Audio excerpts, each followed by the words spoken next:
Саламатсыздарбы, назарыңыздарда Пульс денсаулык программасы жанан алып баруучусу мен Айнагүл Турдуева. Бүгүн биз сиздерге өспүрүм курактагы балдардын көйгөйлөрү жөнүндө маек курабыз. Ал үчүн бүгүн биздин студияда Ош областык психиатрия жана наркология борборунун дарт аныктоо бөлүмүнүн бөлүм башчысы Амирбекова Гүлбара Асановна конокто. Саламатсызбы? Куш келипсиз биздин студияга.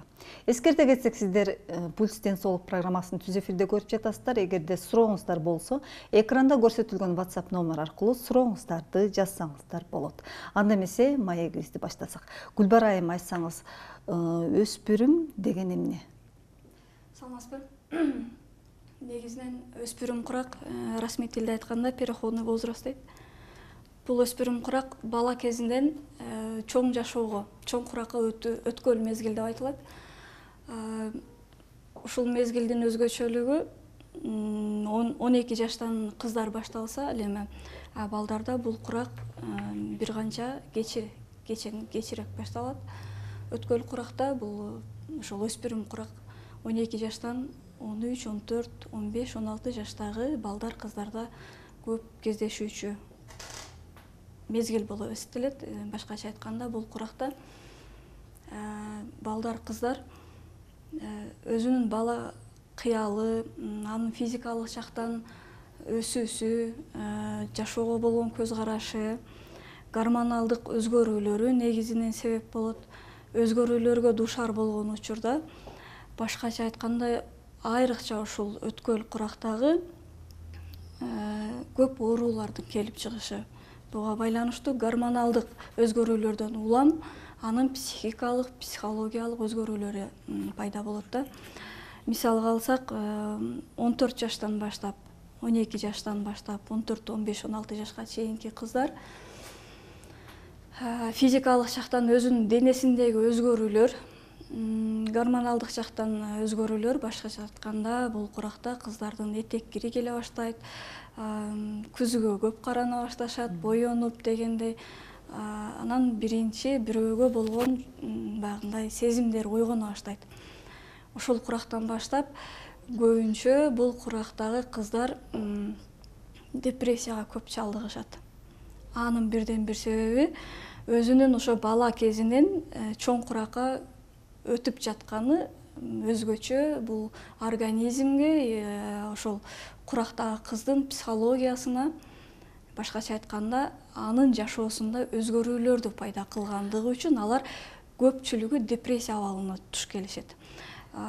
Айтышы мүмкүн, мындай тынч эле өткөн курактар болот деп туура. Кээ бирки басымдуу бөлүктө бул өспүрүм курактан тынч өтүп кеткен кыздар, балдар да кездешет да.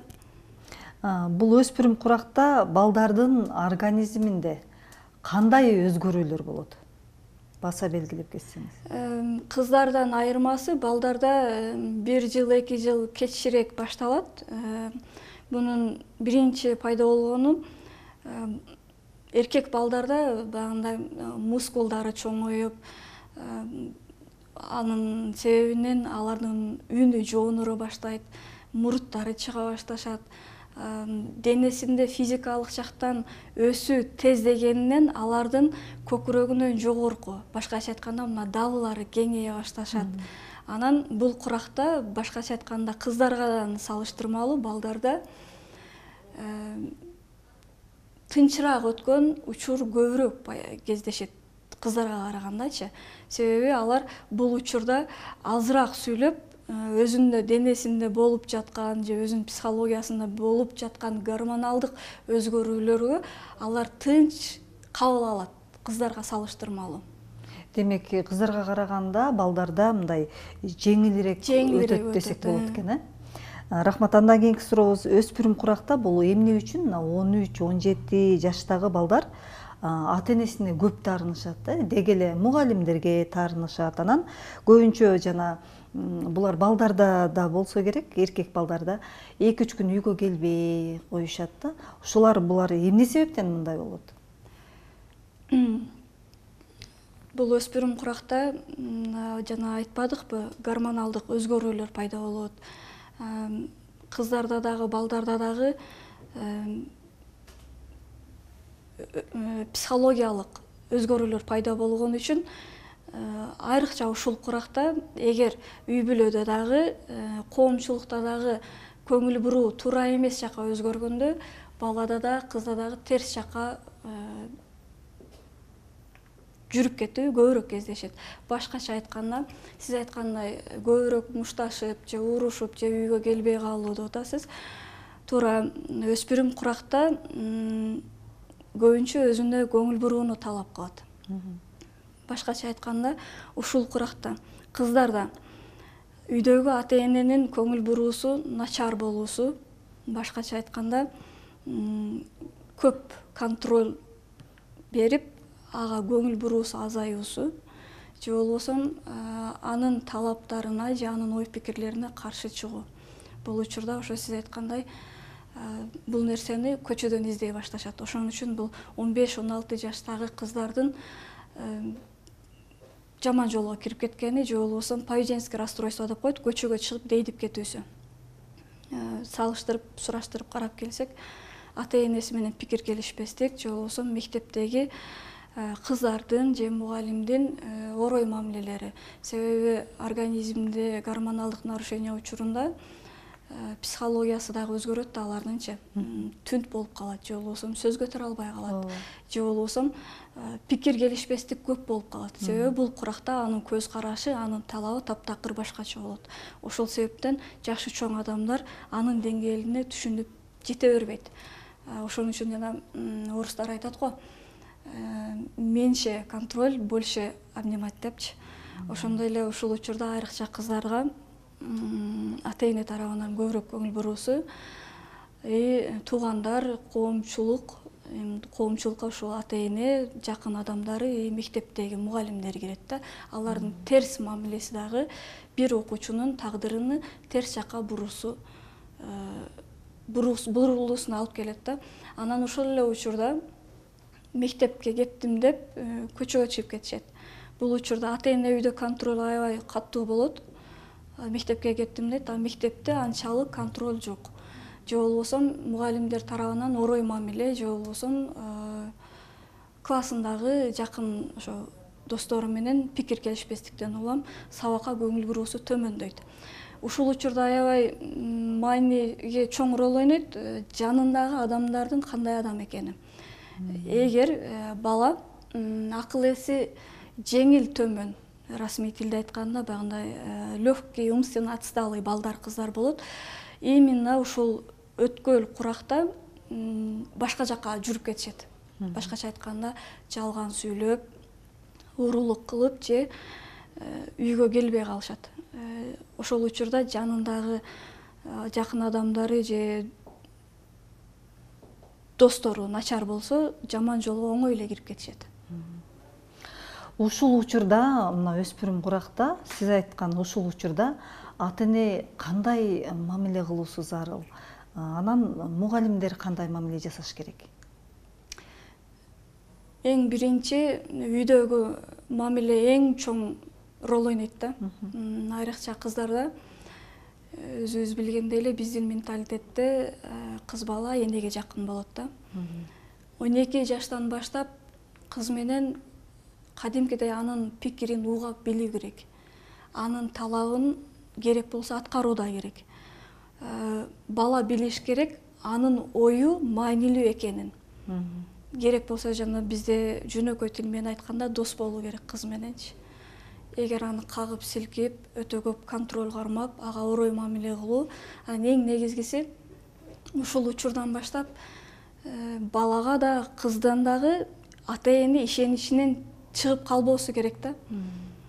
Башкача айтканда бизде кылып берем, алып берем, апарып берем, же болбосо мындай кылып бер, же болбосо ортодо шарт коет. Сен мындай кылып койсоң, бул такыр туура эмес. Бирок бизде азыр ар бир үйдө эле көнүмүш адат, ушул нерсени кылып койсоң, ушундай кылып беремин, же болбосо алып беремин. Анан көнүмүш адат, ар бир эки үйгө киргениңде эле жакын адамдарыңдан угасың да. Сиз баары бир кылып бербейсиз, же сиз баары бир айта бересиз да деген сөздү угасың.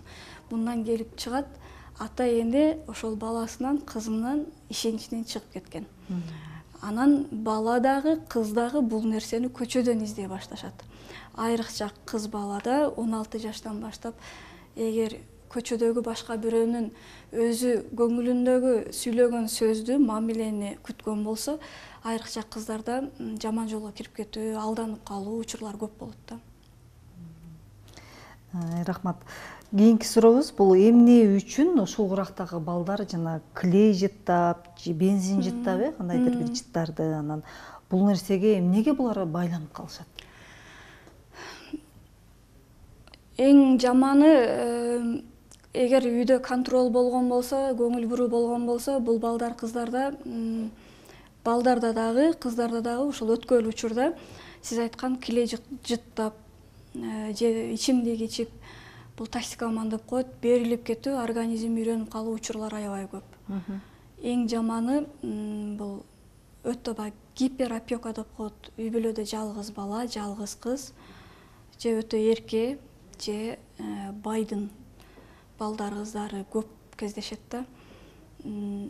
Мындай учурда 70-80% эле ата-энелерде көңүл буруу жок. Контроль жок, бала каалаганын кылат. Бул учурда бир жолу клей жытташат, тамекиден башташат. Кичинекей эле отуруштан спирт ичимдиктерин ичүү башталат. Андан кийин айрыкча бул гормоналдык өзгөрүүлөр болгон учурда психологиялык дагы көп өзгөрүүлөр пайда болгон учуру кыз дагы, бала дагы өтө баягындай, не деп коет, расмий тилде айтканда чувствительный, же өтө сезимтал учурунда ушул нерсе аябай аларга мындай эйфория берип, өтө жагат да. Ушул учур жагымдуу болгон үчүн бул нерсени кайра-кайра кайталагысы келет. Анан жанагы клей, карп, же болбосо башка ушуга окшогон наркотикалык заттар бул курактагы балдар, кыздардын организмине өтө тез көнүмүштү алып келет. Эгер ата-эне же туугандары, жакындары баланын ушундай адатын байкап калса, эмне кылуу керек? Анан ушул учурда психиатр, психотерапевт, психолог, врачтардын ролу кандай? Дарыгерлердин? Бизге көп суроо берет, илгери мындай болгон эмес эле депчи. Илгери деле болгону, ал учурда техника жакшы өнүккөн эмес. Андан кийин адистерге кайрылуу болгон эмес такыр. Азыркы учурда биздин өлкөдө адамдардын көз карашы деле өзгөрүп, акыркы 5 жылдыкта өз кесибинин ээлерине, психолог, психотерапевттерге кайрылуу көп эле кездешип жатат да. Мындай учурда биринчи албетте ата-энеси үйдөгү чоң роль ойнойт. Бирок айрыкча ушул учурдагы ата-эне ишеничтен чыгып калгандан кийин, же болбосо түштөн кийин ата-эненин сөзүнү бала да, кыз да укпайт да. Сырттан сүйлөшкөн адамды башкача кароосу ыктымал. Баягы өспүрүм курактагы балдаргачы, башкача айтканда психологдор мындай учурда только беседа менен, психотерапия менен гана чоң жардам берет. Сиз айткандай, мурда мындай өспүрүм курак деле ушундай болгон деп айтып атасыз. Бирок баары бир бүгүнкү өспүрүм эмнеси менен өзгөчө. Баары бир азыр 21-кылым, мурда биз баары бир башкача тарбияланганбыз. Азыркы өспүрүм эмнеси менен өзгөчөлөнөт? Жогоруда айткандай, азыркы 21-кылым технологиянын кылымы деп айтылат. Айрыкча ушул курактагы байкасак, бул куракта азыр сотка деген чыккан, интернет аябай жакшы өнүккөн. Үйдөн тыйып койгону менен алар кечиндеси же болбосо мектепке кеттим деп көп эле угуп атабыз да, интернет клубтарга барып, даже ал жерде түнү менен калып кеткен, анан ар кандай компьютердик оюндарга берилип кетүү, баягындай азартный игра деп коет, азартный расстройстволор бар. Негизинен бул куракта эң чоң роль ойногон мурдакы бизге чейинки адамдардан айырмасы ушу соткага өтө берилип кетүү. Башкача айтканда, бул интернеттеги, чет мамлекеттеги болуп жаткан биздин менталитетке туура келбеген ар кандай көрүнүштөр. Албетте бул телефон аркылуу билет, көрөт. Жанакы жогоруда айткандай баягы клей, тамекинин ар кыл түрлөрү, азыр биз билбейбиз. Мунун баарын интернеттен көрүп жасап жатышы мүмкүн, интернеттен көрүп жасашып, бизге келген учурда мындай тамекинин башка түрүн спайс деп коебу. Ушуну азыр бизде кездешип калды. Буга чейин биринчи бизге алып келгенде ошол интернеттен көрүп, интернеттен заказ берип чеккен да балдарчы. Сиз ошону эми кандайдып кеңеш берет элеңиз? Мына ушул өспүрүм куракта эгерде балдарда ушундай нерселер байкалса, жогоруда биз айтып өткөн нерсе, сиз айтып өткөн нерселер байкалса, ата эненин анан жанындагы үй бүлө мүчөлөрдүн, бир туугандардын, мугалимдердин мамилеси кандай болуш керек? Же болбосо ата эненин тактикасы, эгерде килей жыттаган баласын байкап калса, кандай мамиле кылыш керек? Аны урушуш керекпи, жакшы сөз менен айтыш керекпи? Эмнетип кеңеш берет элеңиз ата энелерге?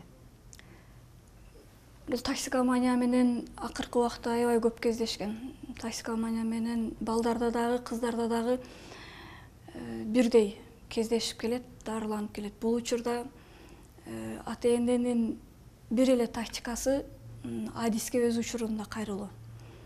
Бизде психиатрга десе көпчүлүк ата энелер ойлошот, алып барбайм ал жерге депчи. Өз учурунда адиске кайрылуу эле ошол бала менен өзгөчө мамиле куруу. Себеби бул негизинен оору эмес да, бул расстройство деп коет бул курактачы. Демек түшүндүрүп, мындай мамиле, анан тил табышуу, эмне үчүн мына ата эне мына улуу бала менен мына улуулардын ортосунда эмне үчүн мындай келишпестиктер болуп калат?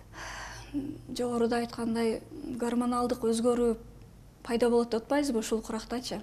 Балдарда өзгөчө жеңилирээк оор өтө турган болсо, кыздарда бул башкача болот. Башкача айтканда, бул учурда балдар үндөрү жоноруп, алар көбүрөөк угуп, көбүрөөк башка нерсе менен алек болуп, же кечке сотка тамаша кылып жатып калышы мүмкүн. Ал эми кыздар бул учурда өзүнө көңүл бурууну көбүрөөк талап кылгандыгы үчүн ата эненин мамилеси, жанындагы жүргөндөрдүн мамилеси, коомчулуктун мамилеси аябай түрткү берет да кыздардын өзгөрүүсүнөчү. Бул учурда албетте түшүнүү, контроль эмес, алар менен көбүрөөк жакын сезимдеги мамиледе болуу. Эми бизде менталитетте эркек киши көчөнүн эле адам болуп калат, айрыкча үйдөгү энелер өзгөчө көңүл буруу. Алардын эң биринчи жардамы азыркы учурда бизге кайрылып жаткандар, бул учурда ата эне келише албайт. Келишкен кездешүү аз эле учурда бизде. Эмне кылуу керек? Бул учурда бала менен, кыз менен өзүнчө бир курс психотерапия, андан кийин ата энеси менен өзүнчө беседа жүргүзөбүз. Андан кийин ата эне менен ошол баланы же кызыны чогуу психотерапиядан өтөт. Аябай жакшы жыйынтык берет. Жакшы, рахмат. Мына өспүрүм курактагы суицид боюнча айтсак, булар эмнеден улам пайда болот, анан мунун алдын алса болобу? Кантип алдын алыш керек? Жогоруда айттык го, айрыкча ушул куракта депрессияга өтө жакын болот бул куракчы. Себеби ушул учур ар кандай психикалык, психологиялык ооруларды козуй турган курак болгондугунан бул учурда айрыкча баягындай гиперопекадагы, үйдө жалгыз тарбияланып жаткан кыз же эң кенже бала болгон учурда көп кездешет. Жана айттым, көңүл бурууну өтө талап кылган учурда үйдө андай мамиле болбой калышы мүмкүн. Ошол учурда депрессияга көп чалдыгат дагы суицидке келишет. Көп балдар, кыздар. Бунун ичинде процент көбүрөөк кыздарда кездешет. Өзүнүн жашоосуна, өмүрүнө кол салуу. Себебине келип чыкканыбызда, ушул куракта кыздардын сезими өзгөрөт, кийингиси келет, акыркы маркадагы сотка көтөргүсү келет, же болбосо көчөгө чыккысы келет. Албетте биздин менталитет буга тыюу салгандыктан көп нерсеге алып келет да, себеби ата эненин да күнөөсү ушул куракка чейин жанагы өтө эрке өсүп жаткан кыз же балага анын койгон талаптары аткарылбай калгандыгы түрткү болот. Демек сөзүнө жооп берсе анан балага бир нерсени айтыш керек экен. Башкача айтканда, көңүл буруусу мунун ишине аябай чоң майны жатат да. Көңүл буруу дегенде аны эми келип жанында отуруп аны менен кучакташып, аны менен маектешүү эмес. Ошол учурдан баштап, 12 жаштан баштап анын оюн уга билүү. Туруп турчу сен анан сүйлөшөбүз дегендей эмес. Ага көңүл буруу. Эгер туура эмес иш кылып жаткан болсо, эгер талапты чоң коюп жаткан болсо, анын мүмкүнчүлүгү канчалык деңгээлде бар же жок экенин эне туура түшүндүрүү керек. Ошол эле. Рахмат. Андан кийинки сурообуз бул өспүрүм куракта мына бош калуу эмнелерге алып келет? Мисалы үчүн баланын графигин түзүп, режимге салуу бул дагы мүмкүн өспүрүм куракта жеңил өткөнгө таасир этет деп ойлойсузбу? Кандай сиздин оюңуз? Мындайда биздин шаар жергеси менен айыл жергесинден айырмасы дагы айрыкча кыздарда. Ошо бала кезинде көп физикалык нагрузка болгондуктан же өтө көп контроль көп болгондуктан же өтө үйдө башкача кармоо, тартип башкача болгондуктан көп учурда келип чыгат. Айылдагы кыздар шаарга келип тез эле алданып калуусу же башка жолго кирип кетүүсү. Мындай учурда өтө көп, албетте үйдөгү биздин күнүмдүк тиричилик менен алек болуусу, аны бош жатпоосу керек. Бирок ошол эле учурда өзүнүн жашына туура келбеген физикалык нагрузкаларды дагы тапшыруу, жашоосу баланы да, кызды дагы башка жолго алып келүүгө туура келет. Түрткү берет. Рахмат. Суроо көрүүчүбүздөн экен, бала дейт ата энесин укпай, башка туугандарын же бөлөк эле адамдар менен тил табышып калганына кандай карайсыз дейт. Демек, ошо жакын туугандары менен жакшы мамиледе болуп кетүү, демек оюну ошол адам жакшы түшүнөт, жакшы кеңеш берет, жакшы маектеш. Рахмат. Андан кийинки сурообузда көрүүчүбүздөн экен, мектептерде ушул өспүрүмдөр үчүн кандай иш-чаралар өтүлөт дейт. Азыркы учурда эң глобалдуу нерсе бул шаардагы мектептерге жылына бир жолу биз дагы доклад окуганы чыгабыз. Сурап, өзүбүздү балдардан деле сураган учурда женсовет же ушундай иш-чаралар көрүлбөгөндүгү. Рахмат. Эми андан кийинки сурообуз бул алдын алуу жолдору. Кантип алдын алсак болот? Алдын алуу бир гана азыркы үй бүлөдөгү ата энеден көз каранды. Анан мектептеги мугалимдерден көз каранды. Анын эң биринчи ата эне деген себеби мектепте, көчөдө же болбосо үйдөгү өзү ошол баланын, кыздын жеке жашоосундагы өзгөрүүлөрдү болуп жаткан учурда көңүл буруп, бир аз гана убакыт ушул учур өтүп кеткенге чейин аны менен жакшы маектеш болуу. Эми көрүүчүлөрдө суроо пайда болушу мүмкүн, качанга чейин чозулат депчи. Жогоруда айткандай бул оору эмес өзү, расстройство деп коет. Ушул өткөн учурдагы гормоналдык бузулуулардан келип чыккан өзгөрүүлөр, психологиялык. Албетте бул эгер ата эне туура жандашса, тез эле өтүп кетет. Башкача айтканда 1 жыл, 2 жыл. Андан кийин бизге кайрылышат. Өтүп кетет деп тим койдум эле. Өтпөдү, анан мындай болуп кетти. Анан токсикоман болгондо же болбосо аябай бир чоң проблема болгондо, кеч болгондо кайрылышат. Кайсыл учурда сиздерге барган жакшы? Бизге ушул күнгө чейин убагында кайрылган адам болгон эмес.